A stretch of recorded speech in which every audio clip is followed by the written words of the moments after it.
All right, so good evening, everyone, and Happy New Year. Since it is the first, I guess I'm lucky that I get to speak the first time on a Wednesday for the new year. Hopefully it's a good one, and hopefully you guys are into it as much as I was preparing for it. What's funny about this message is yesterday I had a message prepared because Casey asked me on Sunday, hey, can you speak on Wednesday, because he has to go and play drums. So right away I was like, ooh, I do, because I've been really thinking about faith a lot, and like what faith really is and what it means to have faith.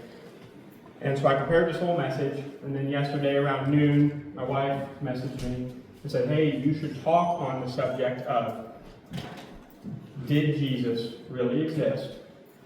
And where's the proof of Jesus existing? And then what's the proof of his resurrection? And some background on this, I already talked to Casey a little bit about this right when I got here tonight. This topic actually came up for me like a month ago in my crew, in my discipleship program, where I had a friend one night where me and him just got on the subject of talking about if he believes in God. And he doesn't. And I haven't been able to talk to him since, because I talked to him pretty sparingly because we basically live really far away from each other, so it's not like I see him. But I got on that subject and I felt like, man, I was not prepared like I wanted to be to give him answers outside of biblical answers. Because one of the issues, right, if somebody says, hey, I don't believe in God, yes, the Bible is 100% the truth, and it's the real truth, and it is the best evidence of Jesus. There is nothing else that beats the Bible when it comes to evidence for Jesus. But one issue to the Bible is, who believes the Bible? Only people who believe in God and believe in Jesus. So I was trying to explain to him, he was like, well, Gerd, I don't even know what that means. I don't feel that. I've never felt that. And I was like, how do I? So then when she mentioned this, it was because of another person that just mentioned, hey, what if it's not real? What if we're all believing something that's false or fake? And that bothers me, because if you know my testimony was I used to doubt God. I used to basically say, hey, he's fake, and then I would work to try to disprove him. And ironically, how I would try to disprove him, which is probably opposite of some people, or maybe it's not, I think a lot of atheists do this too, or non-believers, is I would go find scripture, and then I would twist it to be like, oh, see, this is why it's bad. And I know one of the main scriptures I used to use is, I would read about when God cast out Lucifer from heaven. And I remember I used to say, well, if God was so good, he wouldn't have kicked somebody out of heaven. And, it's an easy way to twist the scripture. And so whenever she said, hey, you should talk about this, I was like, that's actually a really good topic. It's a very, very good topic, because I think a lot of people, again, all of us in here, I assume, at some level accept Jesus as our Savior. Again, whether you're just saying, hey, I believe in him, but you don't know about everything else yet, or you're somebody who's saying, hey, I will die right now, tonight, for him. We all in this room clearly believe something, because we're here, and we're willing to learn. And I think when you're speaking to the world and of people who doubt or don't think he's real, you need to be prepared to answer. And for my discipleship group, I used this verse, and then we talked about this topic. And I think it's a really good verse, and it's from 1 Peter 3, verse 15, where he says, to sanctify the Lord God in your hearts, and always be ready to give a defense to everyone who asks you a reason for the hope that is in you, with meekness and fear. I believe the NIV translation says, basically be ready to answer them with respect and slowness. So basically be patient with them and understand that they're going to say things that you're not going to like, but you, as the follower of God, are meant to be ready to provide them the answers without getting mad at them for saying anything disparaging about your God. Because if I just scream at somebody who doesn't believe, well, they're not going to believe now, they're just going to get mad at me and walk away. And I really do think that's a really good verse. And before I get into what's the proof that Jesus exists, I do want to talk about, you can't believe Jesus existed if God didn't exist, right? Because if God doesn't exist, then Jesus can't exist. And if God doesn't exist, then what are we doing? Well, for me, to me, it's very, very simple to understand how God exists. So science widely basically says, right, the Big Bang Theory is how the universe began. Well, the Big Bang Theory used to be there was nothing and then there was something. And then they've changed that over the years, and now they say, hey, it was a tiny little mass and energy that we can't explain, but it was there, and then it expanded into infinite everything. And it's still expanding infinitely. Well, my biggest issue with that argument forever has always been the law of conservation of mass literally states in science that matter cannot be created or destroyed. Well, if matter can't be created or destroyed, then who made the first mass? It can't come from nothing, right? Because nothing, like, everything can't come from nothing. And then nothing can't create everything. And that was really my thought. So I was like, okay, well, that alone proves that God is real in my opinion. And then the other aspect is, if the universe is infinite and our time is infinite, the problem with that is infinite has no beginning or end. That's the idea of infinite. You can't even conceptualize infinite as you can't conceptualize because there is no beginning or end. So if you think about this, if the past is eternal, forever infinite past from the beginning to now. Now this gets pretty deep. But if the past is infinite and infinite has no beginning or end, we literally could not ever get to the present of what we are. We would never even get to the future because we can't get there. Because it's literally infinite. So we're living infinitely in the infinite, which contradicts itself. So we can't be here. So right away I was like, okay, well, we know there was a beginning. And science even says there was a beginning. Now they try to just refute it. But now that we know that mass can't be created from nothing and mass can't be created or destroyed based on science, and infinite cannot be that's just a word we use for when we don't understand something of measurement. Then we can very easily, and in my opinion, this is very easily proven of going right to God, where he says he created the heavens and the earth. And it's no different than how there was nothing and then there was everything. That's exactly what the Bible says. There was nothing, and then he created everything. And then that gives us a starting point. So now that we can say that God exists, and that's good. I hope everybody agrees. If you have any arguments to that, we can discuss it after, because this is not participatory. So we can go right into now the proof of Jesus. And like I said, I didn't want to use Bible verses really to prove Jesus. I will at the end. There are two individuals in the Bible that I do one, I love to read everything they write. But I wanted to use basically scholars, historians, and individuals or groups of people who call themselves either atheists, non-Christians, or they despise the idea of who Jesus says he was. Because if those people admit that, hey, this man existed, well, how can you refute that if you're not a believer? Because if I give you somebody who says, hey, this man clearly existed, and I don't even believe in him, well, then you can't sit there and tell me he doesn't exist if multiple people who don't believe in him. So we're going to start with that, with me and Casey actually talked about this right before this, where there's multiple great individuals in history who have less documented history about themselves, but yet we all blindly follow them. And I'm just going to give you a couple. So, and these are people I actually do love in history because I've used their methods or I've learned about them, and I thought they were very interesting. So like Alexander the Great. Alexander the Great is considered like one of the greatest military minds of his time, and still today. He conquered over and over and over. He built a city out of Alexandria, which was one of the main hubs in the world at the time when he was around. And then he's literally known, again, through history, people used and studied him of how successful he was. And by the way, he was very successful at a very young age. And what's funny about Alexander the Great is there's almost nothing written about him in context to Jesus. There's hardly any documents that prove that he's a real person, other than basically through like legend of man. This man named Alexander the Great did these great things and conquered these people. But nobody really wrote about it, they just talked about it. And we do have some documents about him, right? We do have proof that he's real. but his proof is no greater than what Jesus' proof is, but yet nobody will say Alexander the Great did not exist.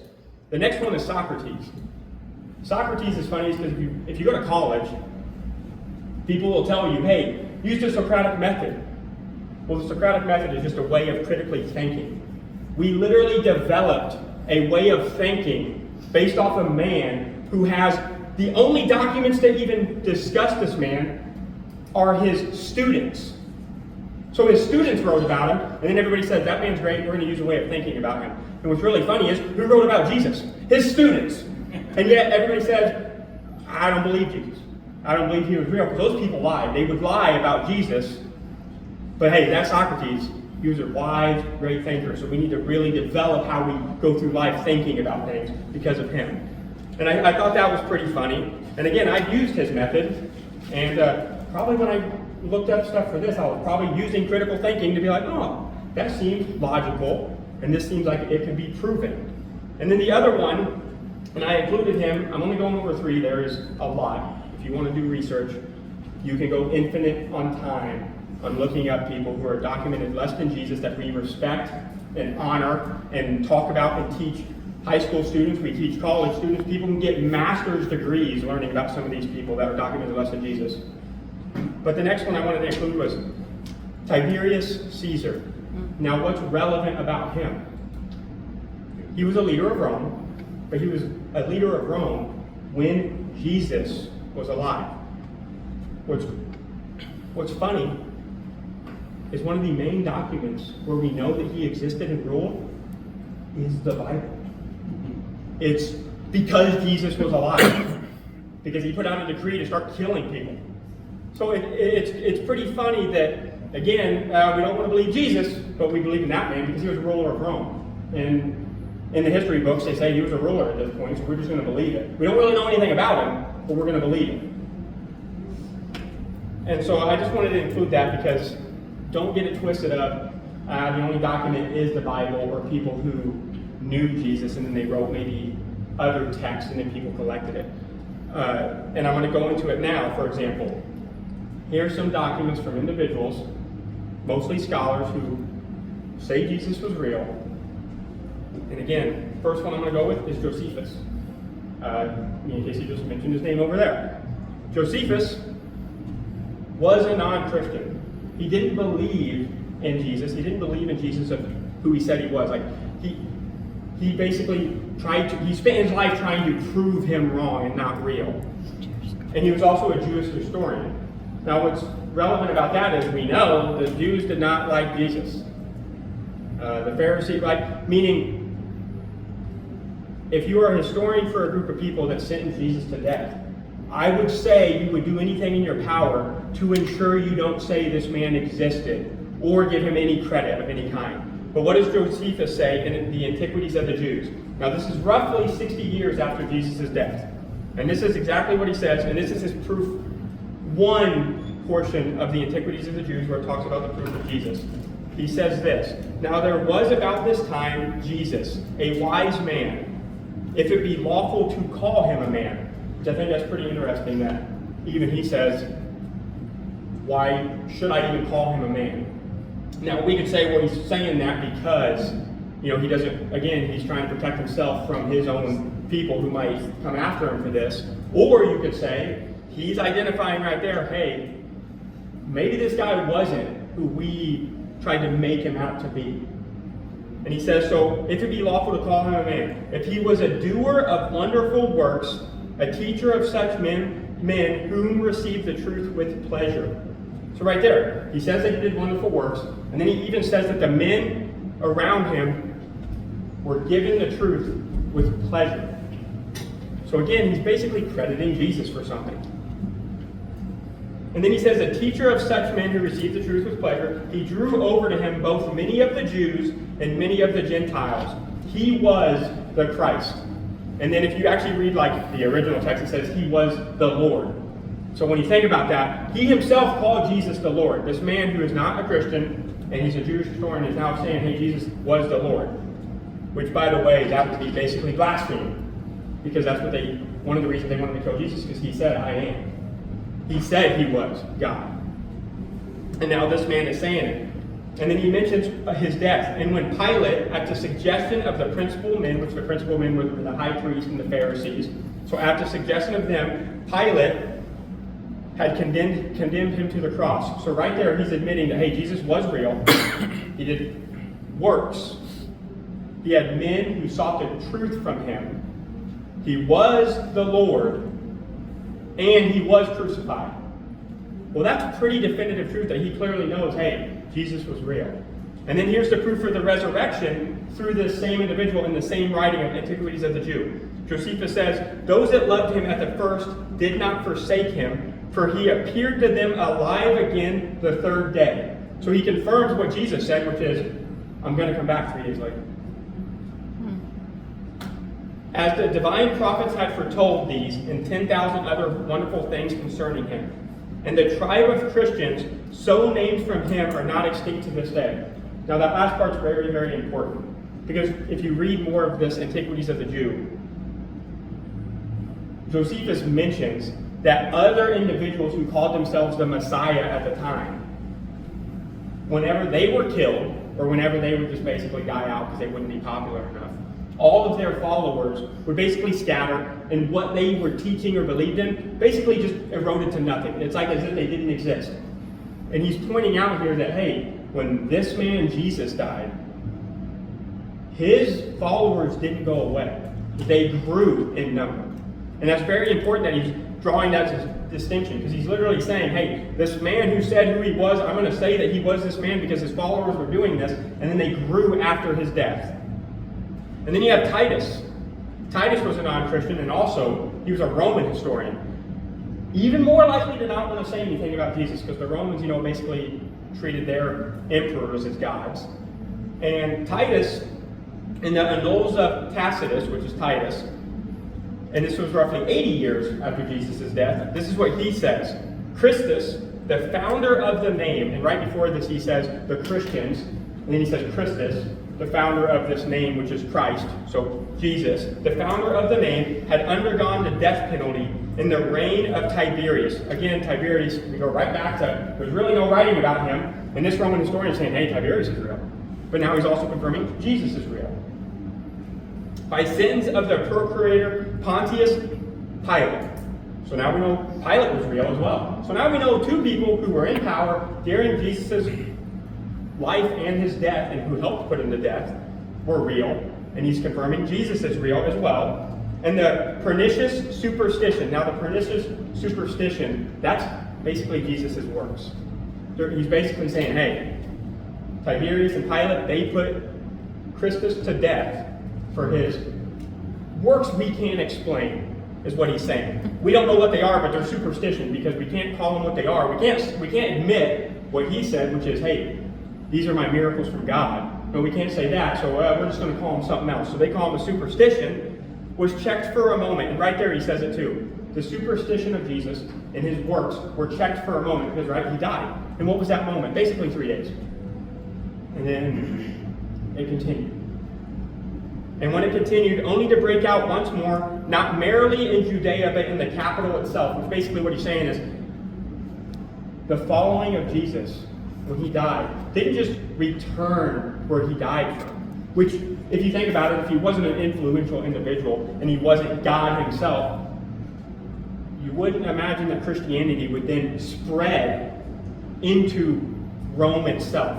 Especially because the Romans kind of just joyfully, Pilate especially, if you go read about Pilate would walk up on Christians and just stab them in the back to start riots among the groups.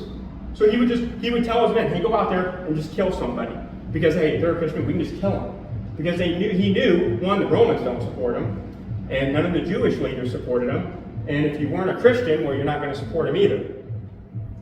So that's very interesting. So those are two people, Josephus and Titus.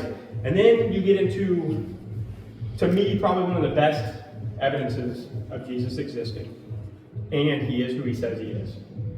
And that's the Talmud.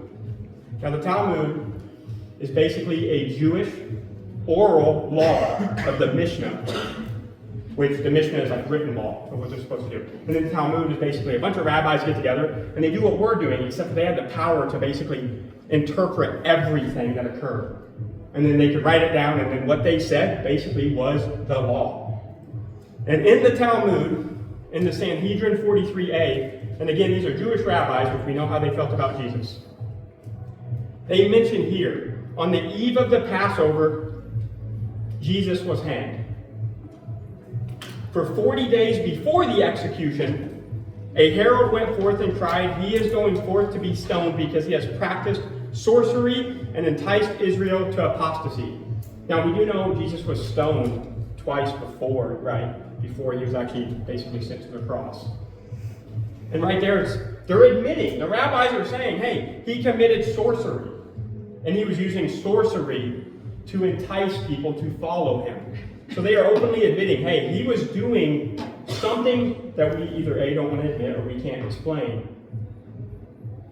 And that's why we killed him. And then, in the Sanhedrin 107b, they mention Jesus again practicing magic and leading Israel astray. And then in the Gittin 57a, they say Jesus the Nazarene from the grave through necromancy, which means he rose from the dead, by the way. If you didn't know, but necromancy would be like basically like black magic. It's not a miracle. They're going to say, oh no, it was clearly some form of evil magic because he was risen through necromancy. He is punished with boiling excrement. As the master said, anyone who mocks the word of the sages will be sentenced to boiling excrement. And this was his sin. Basically what they're saying is, he mocked God and us. So we put him to death. And now he's going to have the worst, basically, eternal life ever. So, obviously the Talmud does not support Jesus. They very much hated Jesus. But they still, in their own ignorance, I would say, through this idea of we want to make sure nobody knows about this man Jesus, we want to make sure people hate Jesus, well, let's talk about him, and then let's mention how he did magic, how he did sorcery, how he did clearly rise from the dead. Let's just put that in there, but let's try to frame it as evil. Well, so again, if we are trying to prove that Jesus was real to somebody who doesn't believe in Jesus, you can't refute that the same individuals and the same groups of people who literally said this man is evil and he needs to die and he can't basically exist in our world, they're going to sit around now and write down, hey, this guy, yeah, he did all those weird, crazy, magical things, and nope, he rose from the dead, but guys, it's evil, so let's not talk about it. So, anybody who doesn't believe in Jesus, what I would say is, it's one thing if Christians say, well, Jesus existed because I read about it in the Bible and I know it to be true. It's one thing to say that or hear that from somebody who believes. But if somebody is saying, hey, I don't believe in Jesus, I don't believe what he did, I don't believe he was the Son of God, but yeah, he was real and he did magic. That's pretty good evidence that Jesus was doing what he said he was doing. Mm-hmm. So that's step one, right? That's a good step to at least get them in the door where they can say, okay, Jesus was real. And yes, Jesus was clearly doing something that humans couldn't do. And I think that's a good start.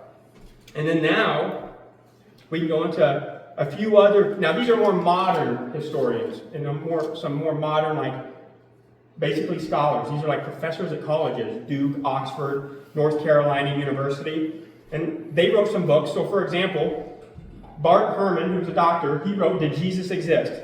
And this is what he said. The reality is that whatever else you may think about Jesus, he certainly did exist. And by the way, this man was a non-Christian. He did not believe. He doesn't believe in the Bible. He doesn't believe in who Jesus says he was. But yet he's even saying here, hey, the reality is Jesus did exist. We can't refute that. And he said, we can say with complete certainty that some of his disciples at some later time insisted that he soon appeared to them, convincing them that he had been raised from the dead. Now, you could say, well, he's just mentioning that, yeah, some people believe he rose from the dead. Again, if you're not for Jesus, why would you even include that? Yeah. Why would you include anything to allude to the fact that this man that you supposedly don't believe in, and now you're going to write a book saying, actually, we can't refute that he doesn't exist, because he did clearly exist. Why would you include another step to that, which is writing down the greatest miracle that he committed? That seems like a fool's ransom to try to prove to people that this man didn't exist. And then we go into Gerd Lüdemann, who was a professor in Germany, he was outspoken against the Christian doctrine. So again, not a believer, not a follower. His proof of Jesus was this, and he wrote this in What Really Happened to Jesus. The fact of the death of Jesus as a consequence of crucifixion is indisputable. Despite hypothesis of a pseudo-death or a deception which are sometimes put forward, it need not be discussed further here. Now it's pretty interesting because one of the ways that basically the Pharisees, and I'm going to talk about this a little bit later, but I'm just going to mention it now because I think it's pretty relevant. Because he says, the pseudo-death. And we can't even talk about that. We seem to say the crucifixion. Well, what's funny is like even the Pharisees, and we know this in Matthew, right? What they do whenever they heard from the guards who were guarding the tomb that, hey, Jesus isn't there. They got gold together. They handed it to him and said, hey, you're going to go tell people that his disciples stole this guy. Now, I'll get into it more later, but if the tomb wasn't empty, why would you pay people then to spread a lie that he was stolen from the tomb? It would be a very easy thing to go prove and say, it's not empty. Or, at the very least, again, I think it's the irony of people trying to go against God. They thought they were greater than God. And I think this is ironic, where they disproved their own narrative by paying the guards to say that his body was stolen. Because if they had any sense, they would have said, hey guards, just tell people he's still in there and roll the rock in front of him. I mean, who would have known that they did that? But I think it's the irony because, I like to believe that at some point, maybe God just snuck a little whisper in somebody's ear and was like, hey, dummy, make sure people know that it was empty. But you don't have to say it, but I'm just going to really make it clear that you yourself are going to admit that it was an empty tomb. So I do think that's funny. And then also, Gerd Lüdemann, not only did he say that Jesus was real, but then he even mentions the proof of the resurrection again as well, which he says the only thing that we can certainly say to be historical is that there was a resurrection appearance in Galilee. Now again, this man did not believe in the Christian doctrine, and yet he writes in his book, we can be certain that there was a resurrection appearance in Galilee and in Jerusalem soon after Jesus' death. These appearances cannot be denied. That's a pretty bold statement from a man who says, I don't believe in the Christian doctrine. Mm-hmm. E.P. Sanders, a professor at Duke and Oxford, he was agnostic. This is what he says for the proof of resurrection. Jesus' followers, and later Paul, had resurrection experiences, in my judgment, a fact. He's even saying, you can't refute the evidence that he was resurrected. What the reality was that gave rise to his experiences, I do not know. So see, that's his agnostic side, right? What he's saying is, he did resurrect. I can't refute that. But I don't know how. Because again, you can't ever say it's God. These people you got to keep that, you can go one step forward, but they're really trying to toe that line of, but I don't believe. Don't worry, I don't believe, because they got to keep those, because unfortunately, they're fools. And they're trying to keep their face of, no, I don't believe, but he did exist, and yeah, he did resurrect. And then, now we get into, to me, it is this is now getting into the point which Paul speaks of this, which is, the resurrection is the linchpin of Christianity, right? Which basically means that the resurrection did not happen. Mm-hmm. Then what are we doing? We're wasting our time. I shouldn't even be here right now if the resurrection didn't happen. Because I have no purpose to be here. Because that means Jesus wasn't who he said he was. And what's great about this that I really like. So Kevin Kroiter, who was a PhD candidate in theology and apologetics. So he was a believer.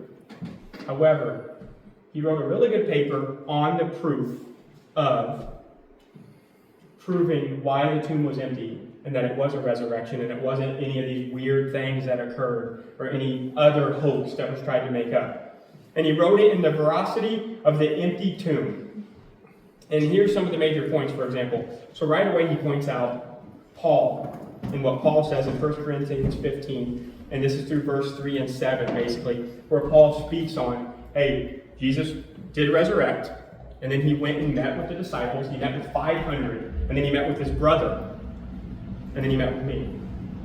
Well, what's interesting about this, and this is why this is pretty important, right? So when when Paul talks about this, he explicitly, though, states that Jesus was raised from the dead. Now, the reason this is significant is raised, when used in the first century when Paul was alive.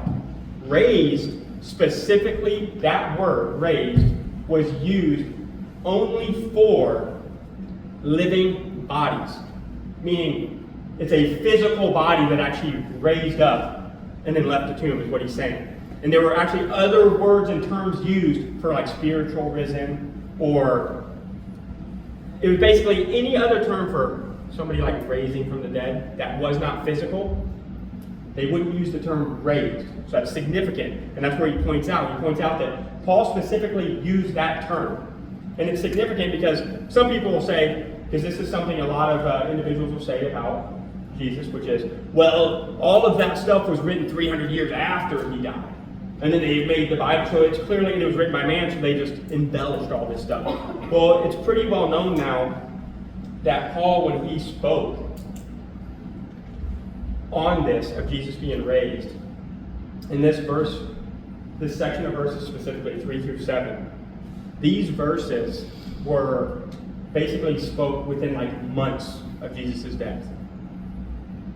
And then, so in here he says, he uses the word raised, and then he also supports it with Matthew 28, 12 through 15. And in this he says, the Pharisees, this is where they accused the disciples of stealing the body, like I just talked about.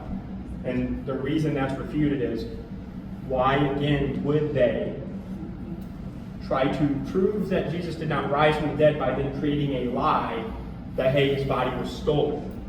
Well, that's a very dumb thing to do, because if you think about it again, if his body is stolen, then that means the tomb is empty. So again, they proved that the tomb was empty. They didn't even try to refute that the tomb was empty. They instantly went to, we're just going to create a lie about the tomb.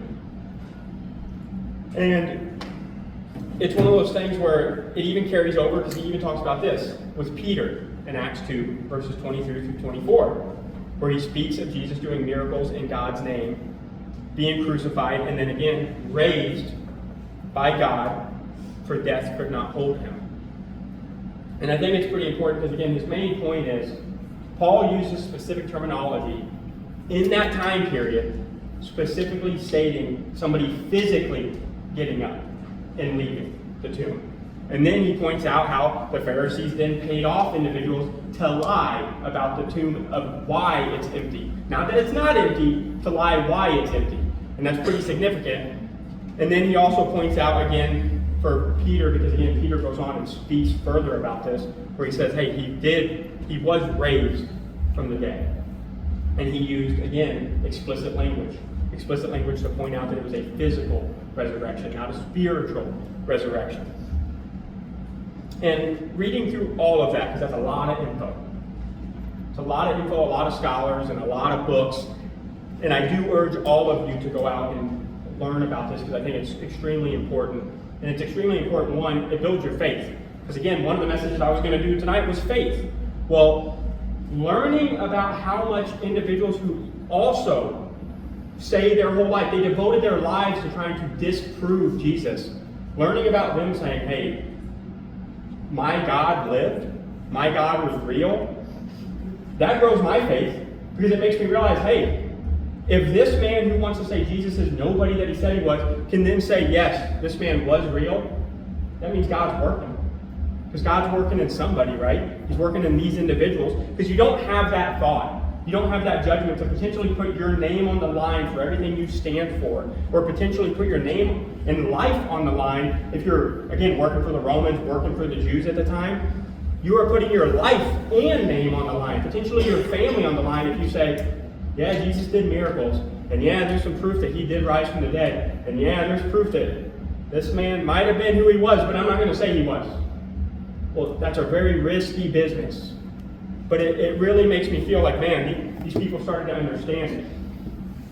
And what's really great about it, though, is I'm going to go to biblical now, which is there's two individuals in the Bible that I think are some of the best evidence as well for Jesus' life and his resurrection. And it's because, similar to some of these historians, right, they were not believers of Christians, They either persecuted Christians or they talked out against Jesus, or both. And then they devoted the rest of their lives to Jesus after they said, hey, he met with me personally, and now I'm going to preach the gospel. And that's James and Paul. So you take these other historians, like I mentioned, Josephus and Titus. These men lived after Jesus. They wrote about Jesus, but they were still in that time period where people were being persecuted, people were being killed for their beliefs. But you take James and Paul, who were alive when Jesus was alive, and then they clearly were alive after, and then they met with Jesus. So you take James, right? James, the half-brother of Jesus, that James. He straight up said, well, Jesus mentions this, right? Where in John, it says, for even his own brothers didn't believe in him. So James didn't believe in Jesus. He thought he was kind of crazy. He didn't want to follow him. And then Jesus dies. Jesus resurrects. And then he meets with James privately. Paul speaks about this in Corinthians. He says, hey, James had a private meeting with Jesus. And what did James go on to do for the rest of his life? James devoted the entire rest of his life to Jesus. And we know this because in James, in James' own notes, what's he say starting out in James 1? He says, I'm James, the apostle of the Lord. What's he say? He says, I want to make sure I get it right because I do not want to misquote him. James says, he is a servant of God and the Lord Jesus Christ.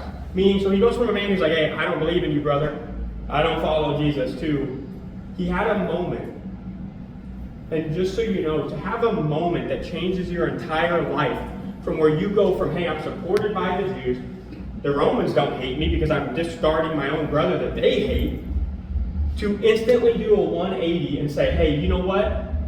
I am now a servant to that man, and he is my God, and I'm going to devote my entire life to this. And then he started to actually teach Christian Jews and converting Jews over to Christianity. And then in the end of it all, he was martyred for his teachings and martyred for his belief, where he was pushed out of the temple, and then he was stoned to death. And as he was being stoned, he was praying. And then he also had a nickname where he was called like leather knees, because he prayed so much that he had calluses on his knees. So when you think about that, this man, what moment, if you think, now think about you as your belief in God. We talk about testimonies, right? And what a testimony is, man, that is that defining moment that made you say, I'm going to change my entire life for Jesus. And I'll just use me as an example, right? Again, I used to basically try to prove Jesus wrong, prove God wrong. I would try to prove the Bible wrong. I would try to convince my wife that we don't need any of this. I would yell at him. I would cuss at him. And then I had a defining moment. I had a moment in my life where something happened, where I had a true encounter, where I said, hey, I woke up basically the very next day, and I went, this is over. And now look, I'm up here talking. Now, if you think about that, that's a defining moment. 2 years ago, that happened. And leading up to that point, everything that happened wrong with me, I went, see, God doesn't love me. And then now when something goes wrong, I say, hey, God, what do I need to do? What kind of advice can you give me? What can I do to improve, to ensure I don't do this again? Right? Now I see people who mess up and I don't say, they suck. Now I say, man, how could I help them? What is something I could say that could maybe change or impact their life? And not, hey, I want the praise. No, God, what can I say to them? I hope you give me a word today so I can say something to Stacy that changes his life, so then he goes and has that crazy moment where he goes and changes somebody's life. That's what we're seeking, right? And that's exactly what James did. So you can't sit there, anybody could say, well, James must have maybe he got paid. Maybe he got bored. Or maybe it's a lie. Again, it's a lie.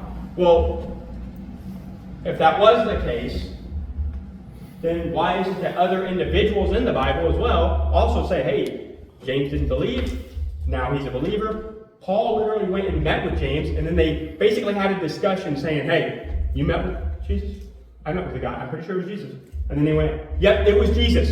And then they went about their life. And that gets me right to Paul. Paul, literally a man who killed Christians.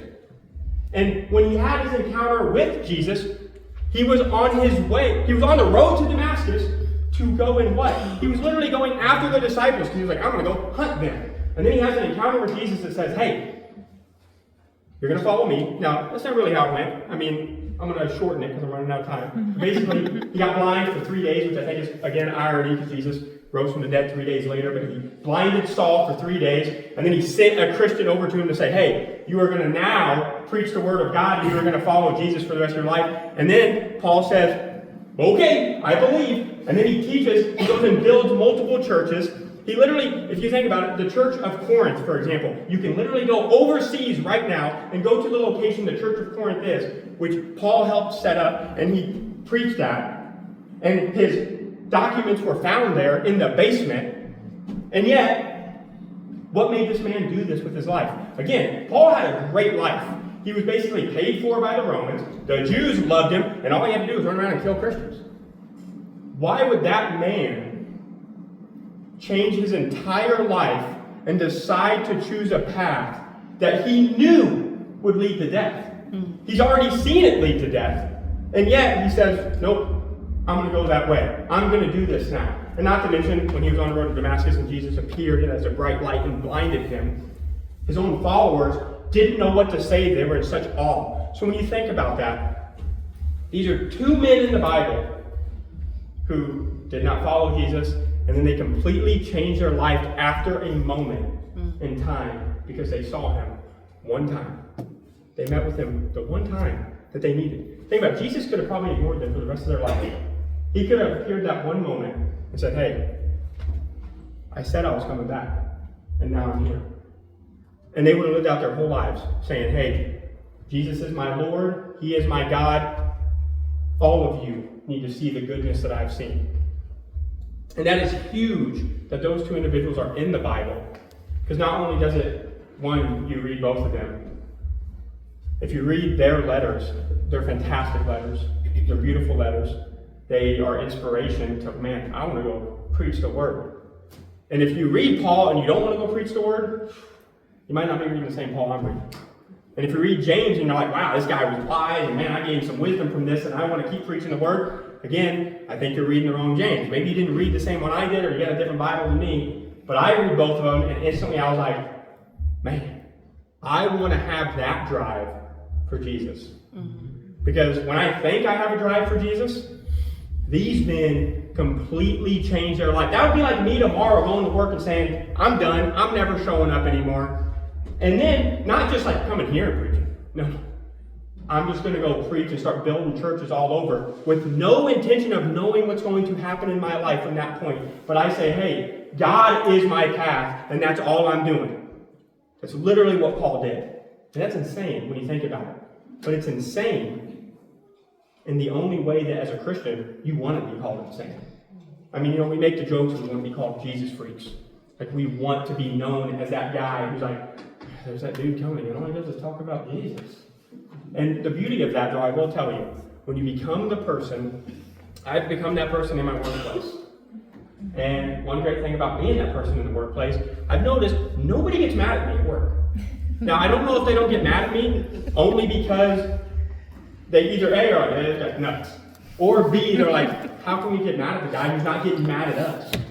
It's really hard to get mad at somebody when they look at you as, what? How can I help you in this moment? It's really hard to be mad at people. It's also really hard to be mad at somebody if you really want to just like stump people daily at your work. And if you have a desk, just put the Bible on your desk. Just leave it there. Like, so it's the first thing people see when they walk in your office. And I'll tell you right now, people will walk in, and everybody who's walked in my office, they walk in and then they stop. And then there's that pause. And what's beneficial about that pause? One, if they're mad, upset, not even maybe at me, just in general, it makes them stop long enough to say, maybe I'm not mad, right? It's like that pause of that, I was fired up, but now, what's he reading? And then I've had people ask me. Now, there's a lot of people I work with who believe in God. So sometimes conversations is like, oh, nice, you're reading the Bible. And then other times it's, I've never read that. But at least they're not yelling. And I love that. And then one thing they know is, hey, that guy in that office, he believes in God. There's no doubt that that man believes in God. And the inspiration for that is reading things like this. right? It's not because I want to be known as the God-man. It's because I read, I get inspired and say, how can I be the God-man? I don't want to be known as a God-man. I want to be literally the man that somebody can come to and say, hey, do you have the answer? Like I said at the beginning, right? We should be ready to answer and be patient with it. And we need to be, kind. Be willing to give the answer, but you need to prepare to give that answer. And that's what I want to be. I want to be able to talk to anybody about any topic and be able to work through it through a godly lens. And that's exactly where when she said, hey, you should talk about the existence of Jesus. She just said Jesus, and then I went, but the resurrection is what matters. Because I can convince people that Jesus existed, because I'd say almost anybody, if they go read those scholars and those historians and those books, and they say, well, these people didn't believe in Jesus, but they said he's a real man, they're probably going to believe that Jesus existed. But then they're going to say this, well, I believe that Jesus existed, but I cannot get behind the fact that he resurrected. Okay, well then, again, the Talmud says that necromancy rose him. Well, they're admitting that he rose from the dead. The other one said, hey, it's irrefutable that clearly he rose from the dead because his disciples talked about it, and we can't argue that it didn't happen. And then the Pharisees themselves, through the Bible, but the Pharisees themselves, instead of proving that it wasn't empty, they paid people off to lie about why it was empty. And that's some proof, really good evidence of the fact that he resurrected. And then Paul and James, two men who completely converted their entire life, their livelihood, everything about them, and then they both died because of their belief. And when you think about that, right, those men both died for their belief in Jesus. And so did all of Jesus' disciples. All of them. And they didn't die nice, happy deaths. They were brutally murdered. And then people will try to say, hey, well, a lot of people die for a lie. And to that, plenty of people do die for a lie. But name me 5 people in all of history who have died for a lie that they knew was a lie, that they created. I mean, if one of you can, then I will change that point and never say it again. But I would say nobody's going to die for a lie that they know is a lie. If I lied right now and said, hey, I do this, and then later on you say, yeah, we're going to literally crucify you, skin you alive, cut your head off, kill your family in front of you, guess what I'm going to say? Hey, it was a joke. I didn't mean that. That's what you would say. And when you think about it, the fact that all of the disciples, and James and Paul, they all died for it. If it was a lie, one of them, at some point, hearing about the deaths, or on their deathbed would have said, hey, nope, it was completely a lie. None of them even converted and lied, meaning we know it all to be true. None of them even said, hey, no, it was a lie, just to try to get out of that. They all openly accepted, hey, this is the death I will get because I'm Jesus. I want to be like Jesus. Mm-hmm. And Jesus died for me. So who am I to not die for him? And that's really, that is the proof.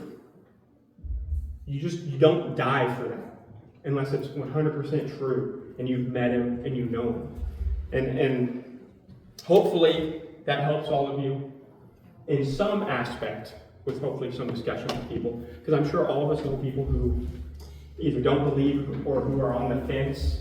Again, I do believe, like I said at the beginning, my full belief is the Bible is the only evidence we need. But I'm also a believer in God. So I can't expect the world to have me say, hey, you should go read Paul's letters, because they're going to read it and say, cool, it's a good story, but what about it? He set up churches. Yeah, I looked it up. He did build the churches. But they don't care about the core purpose for it, unless you can prove to them, hey, even people who were not in the Bible fully support and love and believe that Jesus was real. And the people who hated him most even said, hey, this man was real and he did some black magic. And all they're doing is just admitting of the miracles he did.